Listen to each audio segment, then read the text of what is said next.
శివలింగాలు కూడా ఉన్నాయి. ఇందులో 232 శివలింగాలు జలములో ప్రతిష్ఠించబడ్డాయి. రమణేశ్వరంలో సహస్ర శివలింగాలకు ప్రతిరోజు 108 విశేష ద్రవ్యాలతో అభిషేకం జరుగుతుంది. 3 పూటల ధూప దీప నైవేద్యములు సమర్పించబడతాయి. సహస్ర శివలింగాలన్నీ సిద్ధగురు శిష్యులైన ఎంతో మంది శివలింగ దాతలచే ప్రతిష్ఠించబడ్డాయి. ఇన్ని ప్రత్యేకతలు ఉన్న సహస్ర శివలింగ క్షేత్రం ప్రపంచంలో మరెక్కడా ఉండదు.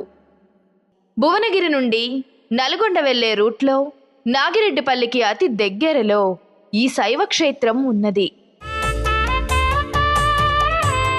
వివరాలకు 180010222393 www.siddhaguru.org/.